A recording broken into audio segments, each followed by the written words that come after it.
আবার দেখেন আমার হাত কেটে ফেলবেন। ऐसे तो अभी काटे ना छुरी से काटे ना।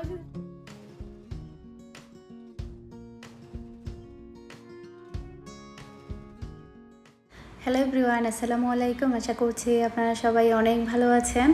আমরাও সবাই আলহামদুলিল্লাহ ভালো আছি। আরও একটু নতুন ভিডিও দেখার জন্য আপনাদের সবাইকে ওয়েলকাম জানাচ্ছি। তো আজকে ভিডিওর ফার্স্টে আমি আপনাদের সাথে যেটা শেয়ার করছি, এই জিনিসগুলো অনেক অনেক মাইল দূর থেকে আমার জন্য এসেছে, ইংল্যান্ড থেকে। আমার একটা ভিউয়ার্স আপু, সে সাথে আমার কাস্টমারও বলা চলে। তো উনি হচ্ছে মিনহার জন্য, মিহির জন্য, প্লাস আমার জন্য অনেক কিছুই পাঠিয়েছে। আসলে বিদেশ থেকে কিছু একটা পাঠাতে অনেক বেশি কষ্ট পড়ে। তো প্রায় এই জিনিসগুলো উনি অনেক টাকা খরচ করে পাঠিয়েছে, শুধুমাত্র ভালোবাসার কারণে। উনি পাঠানোর পরে তারপর আমাকে বলে যে আমি তোমার জন্য কিছু গিফট পাঠিয়েছি। আসলে আপুর সাথে আমার কখনো সরাসরি কথা হয়নি, শুধুমাত্র জাস্ট হচ্ছে মেসেজের কারণে কথা হয়েছে। উনি আমার কাছ থেকে ড্রেস নিয়ে গিয়েছিল, আমি ওনার জন্য ড্রেস পাঠিয়েছিলাম। উনি অনেক বেশি খুশি হয়েছে আমি যে ওনার জন্য সেলাই করে ড্রেস পাঠিয়েছিলাম। তো মিনহাকে তো প্রতিদিন দেখে, তো মিনহার জন্য 3টা ড্রেস, মিহির জন্য একটা ড্রেস, আর আমার জন্য খুবই সুন্দর একটা ঘড়ি পাঠিয়েছে অনেক দূর থেকে আসলে এই গিফটগুলো। আর আমি যেহেতু আমাদের বাসায় ছিলাম, যে ঠিকানাটা আমি দিয়েছিলাম তখন আমি আমাদের বাসায় ছিলাম, জিনিসগুলো আমাদের বাসায় এসেছে। তো এগুলো নেওয়ার জন্য আমি আমাদের বাসায় এসেছি। তো ঘড়িটা কিন্তু অনেক বেশি সুন্দর হয়েছে। থ্যাংক ইউ আপু, আপনি তো আমার ভিডিওটা দেখবেন। তো আপনাকে অনেক অনেক অনেক ধন্যবাদ আর ভালোবাসা রইল। দোয়া করি আপনি সবসময় ভালো থাকেন, সুস্থ থাকেন। আসলে আমরা যখন বাংলাদেশ থেকে বাংলাদেশের ভিতরে যদি কিছু একটা পাঠাই, সেটার কস্ট কিন্তু খুবই সামান্য হয়। যখন আমরা এখান থেকে বিদেশে পাঠাই কিংবা বিদেশ থেকে যখন আমরা দেশে পাঠাই, তখন কিন্তু এর কস্ট অনেক বেশি পড়ে যায়। এগুলো পাঠাতে ওনার অনেক টাকা খরচ হয়েছে। আর মিহি যেহেতু কালার পছন্দ করে, ড্রয়িং করতে পছন্দ করে, যার কারণে মিহির জন্য কালার পেন্সিল দিয়েছে। আর আমার জন্য খুবই সুন্দর করে অনেক কিছুই লিখে দিয়েছে। আসলে এগুলো যখন আমি দেখেছি আমি খুবই অবাক। আর আমাদের বাসায় বলছে তোমার জন্য অনেক গিফট এসেছে। আসলে কি এসেছে এটা কিন্তু আমি আসার আগে খুলে ফেলেছিল আমার ভাইরা। তো যাই হোক, খুলে ফেলেছে, কোনো ব্যাপার না। আমি আসার পর আবার দেখলাম এগুলো। তো এখানে হচ্ছে ভাবি দেখতে পাচ্ছেন অনেক কিছুই বানিয়েছে। তার এগুলো হচ্ছে পেঁয়াজু, তারপরে হচ্ছে পাকোড়া বানিয়েছে, তারপরে হচ্ছে কি যেন নুডলস তৈরি করেছে, এরপরে হচ্ছে আর একটা কি যেন বানিয়েছে, অনেক কিছুই বানিয়েছে আজকে ভাবি। তো এখন হচ্ছে আমি নাস্তাটা করে নিচ্ছি। আমরা এখন ফাইট করবো যে অর্ধেক আমার অর্ধেক আর ভাবি এভাবে কি কাটে? এভাবে মনে হয় কাটে না, মাঝখান দিয়ে কাটে।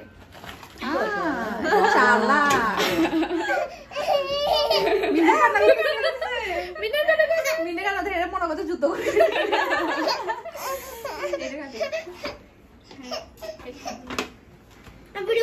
ননদ ভাবি যুদ্ধ দা বটি নিয়ে, মাশাআল্লাহ।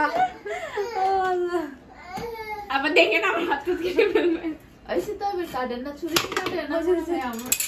একবার আমরা হচ্ছে যে একটা ছোট একটা বড় করে ফেলছিলাম, এদিকে একদম ছোট করে ফেলছিলাম। এবার এই কাটা কে শিখাইছে?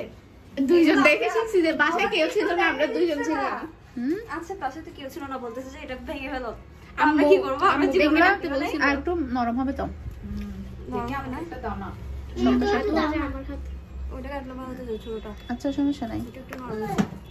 এটা আর একটু নরম হলে মজা লাগবে। আমার কাছে আবার বেশি শক্ত চাইতে একটু নরম, আমার হালকা নরম। ভালো লাগে, আমার একটু নরম ভালো লাগে, তখন মিষ্টি হয়েছে। আমার শ্বশুর বাড়ি থেকে পাঠাবে বলছে আমার জন্য। আমি বলতেছি এটা সদর ঘাটে গিয়ে আমাকে রিসিভ করতে হবে, 200-250 টাকা গাড়ি ভাড়া লাগে। তার চাইতে আমি এখানে 50 টাকা একটা কিনে ফেলবো। অনেক বড় বড় নাকি কাঁঠাল ধরছে। আম্মু বলছে যে কাটা লুকা ফাগি জারগো তোরা হাড়ি রেখো। আমরা কি করছি, একদম ছোট দেখে তারপর এখানে আবার মাঝখানে দিয়েছে, এবার কান্না টানা যাচ্ছে না, এগুলো বেশি কাঁচা ছিল একদম। তো যুদ্ধ লাগে। মিষ্টি আছে এমনিতে, কিন্তু এটা একটু পরে কাটলে হবে, ভালো হবে। আমার জন্য কোনটা রাখছেন আপনারা? নাও এখানে আছে তো, পছন্দ হয়েছে এটা। কি সমস্যা না। আমি হাতটা ক্লিন করে দেব। আমি মনে করছি আপনারা আম কাঁঠাল নিয়ে আমার বাসায় বেড়াতে যাবেন। মাত্র কালকে। তো আমাদের বাসায় হচ্ছে কাঁঠাল ভাঙা হয়েছে, ভাবি আর নরিন মিলে দুইজন মিলে কাঁঠাল ভেঙেছে। কাঁঠালটা একটু শক্ত ছিল, খেতে বেশ মজার ছিল, তবে আরও একটু যদি নরম হয় তখন ওটা আরও বেশি মিষ্টি হবে। নর্মালি একটু শক্ত কাঁঠাল আমার কাছে তেমন একটা ভালো লাগে না। অনেকে শুনে হয়তো অবাক হবেন যে আমি শক্ত কাঁঠাল খেতে তেমন একটা পছন্দ করি না। আসলে শক্ত কাঁঠালগুলো একটু মিষ্টি কম হয়, একটু যদি হালকা পাকে মানে মিডিয়াম পর্যায়ে যখন যেগুলো থাকে মানে একটু শক্তও থাকে আবার একটু পাকাও থাকে, ব্যালেন্স রেখে যেগুলো থাকে ওগুলো কিন্তু খেতে অনেক মজা হয়, অনেক মিষ্টিও হয়। তো মিনহা হচ্ছে এখানে খেলা করছে, ও আমাদের বাসায় আসলে মানে কি বলবো, ও ওর মতো করে থাকতে পছন্দ করে, এখানে যায় ওখানে যায়। তো আজকে হচ্ছে আমাদের বাসায় গরুর মাংস বিরিয়ানি রান্না করেছে। অনেক দিন পরে বিরিয়ানি খাচ্ছি, বেশ ভালো হয়েছে গরুর মাংস বিরিয়ানিটা। সালাদ রান্না করেছে, তারপরে হচ্ছে দুপুরে মুরগির মাংস রান্না করেছেন, তো ওখান থেকেও খেয়েছি। তো তাড়াতাড়ি খাবার দাবার খেয়ে আমি হচ্ছে চলে যাব, কারণ আমার বাসায় কাজ আছে।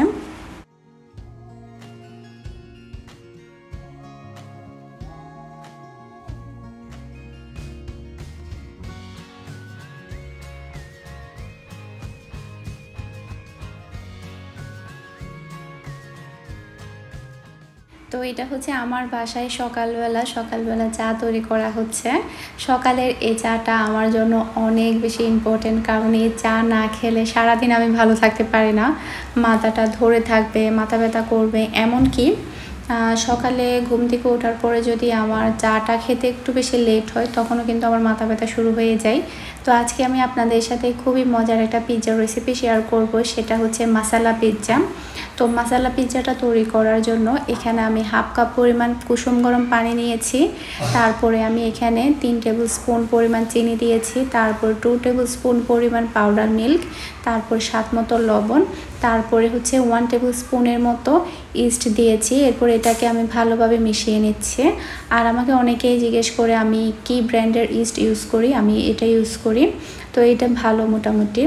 আর ইস্ট কিন্তু বেশি পরিমাণের কিনে এনে আপনারা বাসায় রাখবেন না, এতে করে দেখা যায় কি ইস্ট 2 দিন পরে নষ্ট হয়ে যায়। অল্প অল্প কিনে ইউজ করতে পারেন, এগুলো খুব একটা বেশি দিন ভালো থাকে না। এই যে আমি দিয়ে দিলাম, এরপর এটা আমি এখন মিশিয়ে নেব। তারপর আমি এটাকে 10 মিনিটের জন্য রেস্টে রেখে দিব ইস্টটা অ্যাক্টিভ হওয়ার জন্য। 10 মিনিট পরে ঢাকনাটা উঠিয়ে নিলাম, ইস্টটা কিন্তু অ্যাক্টিভ হয়ে গিয়েছে। এখন আমি এর মধ্যে দিয়ে দিব আটা। আমি টোটাল 1.5 কাপ পরিমাণ আটা এখানে দিব। আপনারা চাইলে ময়দা দিয়েও করতে পারবেন, কোনো সমস্যা নেই, তবে পিৎজাটা আটা দিয়ে সবচেয়ে বেশি টেস্টি হয়, সে কারণে আমি এখানে আটাই দিচ্ছি।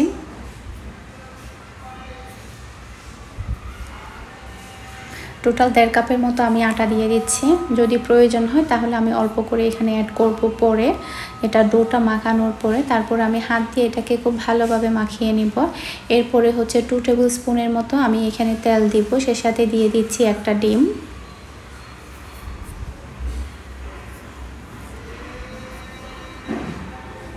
খুবই সফট করে একটা ডো তৈরি করে নিব। আর আমাকে অনেকে রিকোয়েস্ট করছে ডেলিভারি দেওয়া পিৎজার রেসিপিটা শেয়ার করার জন্য, সেই কারণে আসলে শেয়ার করা। এর আগে নর্মাল চিকেন পিৎজা শেয়ার করেছিলাম, আজকে চিন্তা করলাম একটা মশলা পিৎজা শেয়ার করে, এতে করে দেখা যাবে অনেকেরই উপকার হবে। সে সাথে সামনের প্রত্যেকটা রেসিপি ভিডিও আমি আপনাদের সাথে শেয়ার করব। আমি আগে থেকেও বলে এসেছিলাম যে আমি একটু গুছিয়ে নিই আমার সংসারটা, কিংবা একটু সময় দেন, তারপর দেখা যাবে আমার প্রত্যেকটা ডেলিভারি দেওয়া ভিডিও আমি আপনাদের সাথে শেয়ার করব। তো আমাকে অপেক্ষা করতে, আমি আসলে যেটা সত্য কথা, আমি নিজেও অপেক্ষা করেছি শেয়ার করার জন্য, আপনাদেরকেও অপেক্ষা করিয়েছি, এই জন্য আমি খুবই দুঃখিত। এখন আলহামদুলিল্লাহ আমার সব কিছুই গোছানো আছে, আস্তে আস্তে আমি আপনাদের সাথে সব কিছুই শেয়ার করব, সেই অবধি আপনারা সবাই আমার সাথেই থাকবেন। আর ডোটা আমার মাখানোর পরে তারপরে হচ্ছে ডোর উপরে আমি একটু তেল মেখে নিলাম, যাতে করে উপরের অংশটা ড্রাই না হয়ে যায়। এটাকে আমি এখন রেখে দেব টোটাল 1 ঘন্টার জন্য, এতে করে দেখা যাবে ডোটা অ্যাক্টিভ হয়ে যাবে। এ ফাঁকে আমি চিকেনটা কেটে নিচ্ছি। তো এখানে হচ্ছে আমি চিকেনটাকে যেটা করব একদম কিউব কিউব করে কেটে নেব। আর আমি এখানে টোটাল 250 গ্রাম চিকেন নিয়েছি। প্রথমে আমি পাতলা পাতলা করে কেটে এরপর এটাকে আমি কিউব করে করে কেটে নেব।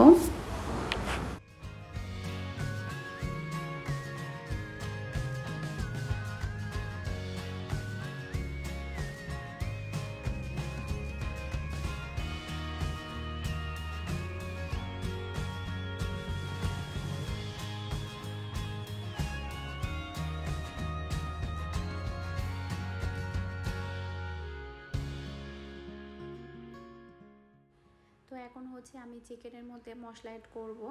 তো যেহেতু এটা মশলা পিৎজা, সেক্ষেত্রে মশলার পরিমাণটা একটু বেশি হবে। এখানে আমি 1/2 টেবিল স্পুনের মতো হলুদের গুঁড়া দিলাম, 1 টেবিল স্পুনের মতো মরিচের গুঁড়া দিলাম। মরিচের গুঁড়ার পরিমাণটা একটু বেশি দিচ্ছি আমি এখানে, 3 টেবিল স্পুনের মতো দিচ্ছি, যেহেতু একটু ঝাল ঝাল হবে, সেক্ষেত্রে খেতে বেশি ভালো লাগবে।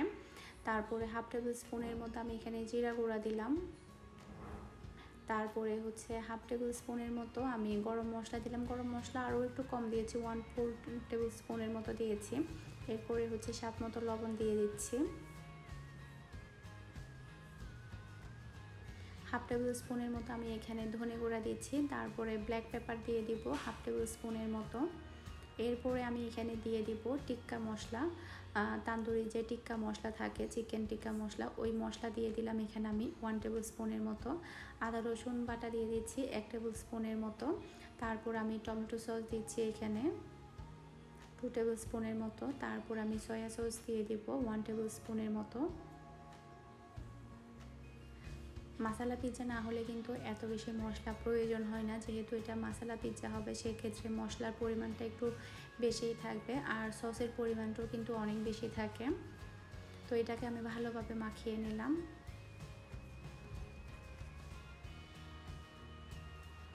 সয়া সসটা একটু পরিমাণে কম মনে হচ্ছে, তাই আমি আরও একটু দিলাম। তো এটা মোটামুটি আমার মাখানো হয়ে গিয়েছে।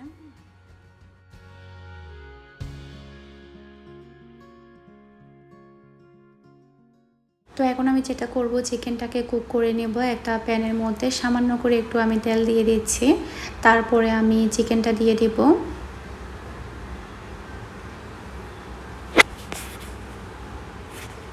চিকেনটাকে টোটাল আমি 5 মিনিটের মতো কুক করে নেব। আর চিকেনটা কিন্তু একেবারে ভাজা ভাজা করতে হবে না, একটু মশলাদার টাইপের থাকবে। তার মানে হচ্ছে আমি এখানে আরও অনেকগুলো সস অ্যাড করব। মশলা চিকেন পিৎজার মধ্যে একটু সসের পরিমাণটা একটু বেশিই লাগে, টমেটো সসের পরিমাণটা। সামান্য একটু পানি দিয়ে দিলাম। এরপর আমি এটাকে কুক করে নেব। আর পানিটা একেবারে আমি শুকিয়ে নেব না, একটু মানে ভেজা ভেজা টাইপের থাকবে, মানে সসের সাথে মানে একটু গ্রেভি টাইপের থাকবে। এরপর আমি এখানে সস দিয়ে দিচ্ছি বেশি করে। তারপর আমি এটাকে ভালোভাবে মিশিয়ে নিচ্ছি। তো এভাবে প্রায় আমি 5 মিনিটের মতো কুক করলে চিকেনটা ভালোভাবে সেদ্ধ হয়ে যাবে। যেহেতু একদমই কিউব করা চিকেন, খুব একটা বেশি সময় লাগবে না এটা হতে। তো এখানে আমি আরও একটু সস দিয়ে দিচ্ছি, তারপর ভালোভাবে মিশিয়ে নিচ্ছি।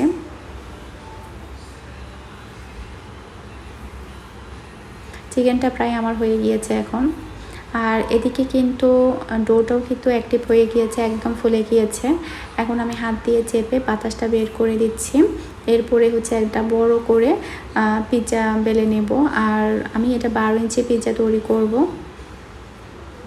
আমার এই রেসিপিটা ফলো করে আপনারা একদম 12 ইঞ্চির একটা পিৎজা তৈরি করতে পারবেন। যেহেতু বড় সাইজে তৈরি করব, সেই কারণে হচ্ছে আমি নিচে ফয়েল পেপার দিয়ে দিচ্ছি। ফয়েল পেপারের নিচে আমি সামান্য করে ময়দা ছিটিয়ে দিচ্ছি। তারপরে হাতের শেপ দিয়ে আমি এখন হচ্ছে পুরো পিৎজাটা রেডি করে নেব।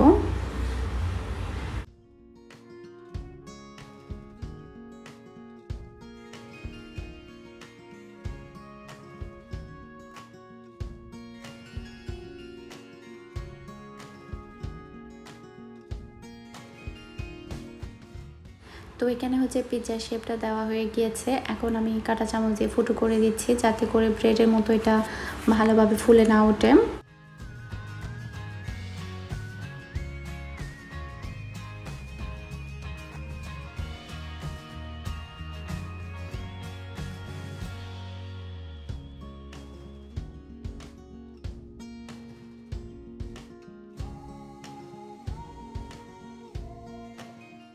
তো এখন আমি যেটা করব, পুরো চিকেনটা আমি এখন দিয়ে দিচ্ছি। আর যেহেতু এখানে সসের পরিমাণটা অনেক বেশি ইউজ করা হয়েছে চিকেনের মধ্যে, সেক্ষেত্রে এখানে কিন্তু এক্সট্রা করে আর সস ইউজ করতে হবে না।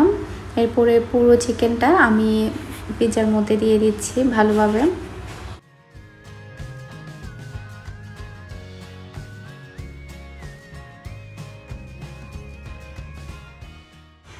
তো পুরো চিকেনটা আমার দেওয়া হয়ে গিয়েছে। এখন আমি দিয়ে দিচ্ছি 250 গ্রাম চিজ। তো টোটাল 250 গ্রাম লাগে একটা 12 ইঞ্চি পিৎজা তৈরি করতে।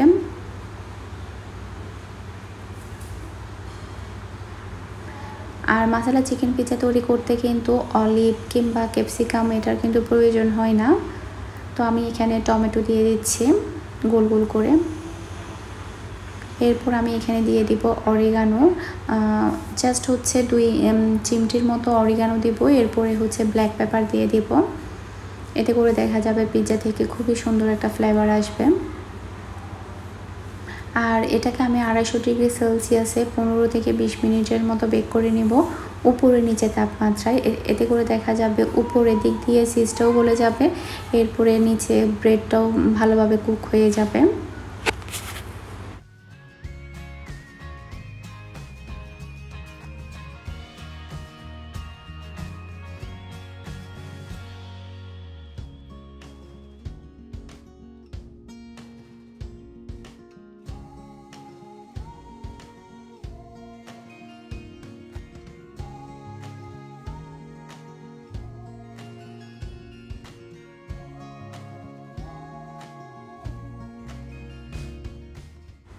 আমার পিৎজাটা কিন্তু এখন বেক করা হয়ে গিয়েছে, মানে গরম গরম ওভেন থেকে বের করে পিৎজা খেতে অনেক বেশি ভালো লাগে। আর বাংলাদেশের চিজের ক্ষেত্রে একটা প্রবলেম হচ্ছে সেটা, মানে চিজটা যখন ঠান্ডা হয়ে যায় তখন একদম শক্ত হয়ে যায়, রাবার রাবার টাইপের হয়ে যায়। ওমানে যখন আমি পিৎজা তৈরি করতাম, আমি নর্মালি দেখা যেত 1 পিস 2 পিস যখন বেঁচে যাইতো, ওটা যখন ফ্রিজে রেখে দিতাম, ফ্রিজ থেকে বের করে কিংবা ওভেনে গরম করতাম কিংবা চুলার মধ্যে গরম করতাম, চিজটা কিন্তু অটোমেটিকলি আবারও গলে যেত। কিন্তু বাংলাদেশের চিজগুলো কিন্তু দ্বিতীয়বার গরম করলে কখনো গলে না, সেক্ষেত্রে দেখা যায় ঠান্ডা হওয়ার পরে একটু রাবার রাবার হয়ে যায়। আসলে আমি ভালো মানের চিজও কিন্তু এখনও খুঁজে পাচ্ছি না। ডিফারেন্ট অনেকগুলোই ট্রাই করেছি, সবই দেখা যাচ্ছে ফল একই। যদি কারো যদি এরকম ভালো থাকে আইডিয়া কিংবা ঠান্ডা হওয়ার পরও একদম মানে সিজে দেখা যাচ্ছে, সেক্ষেত্রে আমাকে সাজেস্ট করতে পারেন কোনটা সবচেয়ে বেশি ভালো হবে, আমি ওটাই ইউজ করার জন্য ট্রাই করব। তো এখন হচ্ছে আমি এটাকে 8 পিস করে কেটে নিচ্ছি। আর মশলা পিৎজাটা খেতে কিন্তু অনেক বেশি ভালো লাগে, বিশেষ করে গরম গরম পরিবেশন করলে।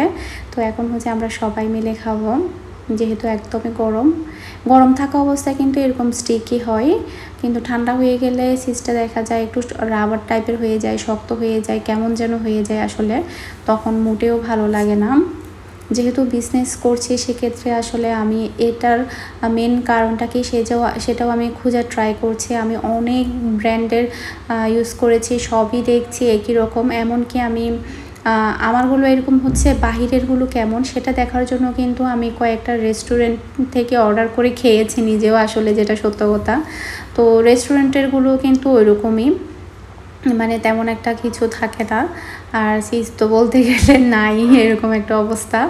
তো আসলে বুঝতে পারছি না কোনটা ইউজ করলে বিদেশের মতো মানে আমি ভালো পাবো, যেখানে যখন আমি ওমান ইউজ করতাম। তো যাই হোক, গরম গরম খেতে পারলে এনাফ, ভালো, অনেক ভালো হয়। কিন্তু ঠান্ডা হলে আর কি, আমি ঠান্ডা হলে যাতে একটু প্রবলেম না হয়, যে মানে খেতে যাতে ভালো লাগে, সেটার জন্যই আসলে বলা। তো এখন হচ্ছে আমরা খাচ্ছি। আর আজকের রেসিপিটা কেমন লেগেছে সেটা আমাকে অবশ্যই কমেন্ট করে জানাবেন, আর রেসিপিটা সহজ লেগেছে কিনা সেটাও আমাকে কমেন্ট করে জানাবেন।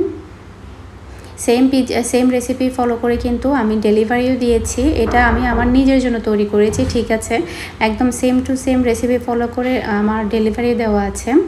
তো এটা ডেলিভারি দেওয়ায় পিৎজার রেসিপি।